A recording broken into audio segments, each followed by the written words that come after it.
레아가 야곱에게 낳은 딸 디나가 그 땅의 딸들을 보러 나갔더니 히위 족속 중 하몰의 아들 그 땅의 추장 세겜이 그를 보고 끌어들여 강간하여 욕되게 하고 그 마음이 깊이 야곱의 딸 디나에게 연연하며 그 소녀를 사랑하여 그의 마음을 말로 위로하고 그의 아버지 하몰에게 청하여 이르되 이 소녀를 내 아내로 얻게 하여 주소서 하였더라. 아멘.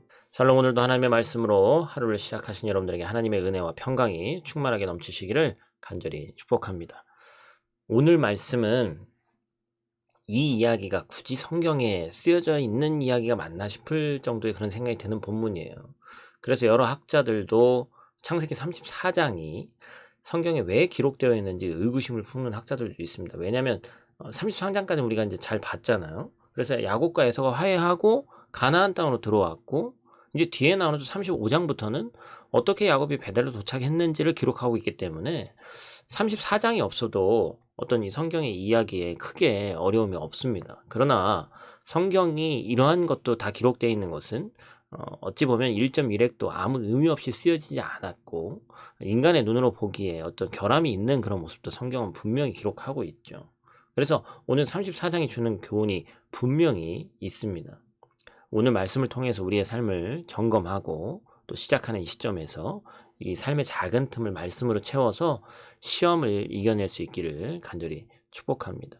본문 1절 2절 말씀에 보니까 결국에는 이 세겜, 그 땅의 추장 세겜이 그를 보고서 하몰의 아들 그 땅의 추장 세겜이 그를 보고 끌어들여서 결국에는 범했다, 이렇게 얘기하고 있습니다.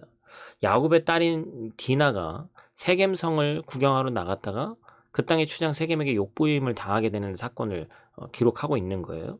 여러 가지 이유가 있지만 가장 큰 이유는 야곱이 하나님께서 베델로 가라는 그런 명령을 지키지 않았기 때문입니다. 어제 우리가 말씀 중에는 다 보지 못했습니다만 33장 뒷장에 보면 세겜 땅이 너무나도 살기 좋은 땅이었어요. 그런데 중요한 것은 하나님이 가라고 한 땅은 세겜이 아니라 베델이었죠. 근데 야곱이 거기에 머물렀습니다.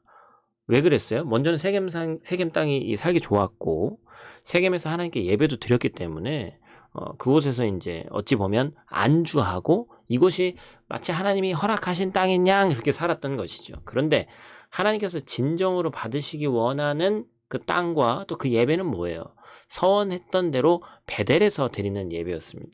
그런데 야곱이 살다 보니까 작은 틈을 보이게 된 것이죠. 인간이 다 그렇죠. 평안하게 살고 싶고 하나님께 예배 드렸으니까 하나님과의 약속을 망각하면서 적당히 타협하면서 사는 겁니다. 우리도 마찬가지죠. 간혹 여러 가지 상황으로 인해서 하나님과의 약속을 잃어버릴 때가 있습니다. 평안하게 지내고 늘 예배 생활은 하지만 고난 가운데 있을 때 하나님과 했던 약속을 잊어버릴 때가 있어요. 적당히 타협하는 것이죠. 우리가 갖고 있는 것도 예를 들면 한국에서는 또 신앙생활을 이렇게 했는데 해외 나왔기 때문에 이렇게 못한다. 뭐 주일 성수, 헌금 생활 다 똑같습니다. 그런데 성경은 뭐라고 얘기합니까? 하나님께서 세우신 언약, 그 약속을 잊지 말라고 얘기하잖아요. 신명기 4장 23절 말씀이죠. 너희는 스스로 삼가 너희의 하나님 여호와께서 너희와 세우신 언약을 잊지 말고. 하나님께서 우리와 세우신 약속을 우리가 왜 잊지 말아야 될까요? 왜냐하면 하나님께서는 절대로 우리와의 약속을 잊지 않으시는 분이시기 때문에 그렇습니다. 그래서 신명기 4장 31절은 이렇게 기록합니다. 내 하나님 여호와는 자비하신 하나님이시라. 그가 너를 버리지 아니하시며 너를 멸하지 아니하시며 내 조상들에게 맹세하신 언약을 잊지 아니하시리라.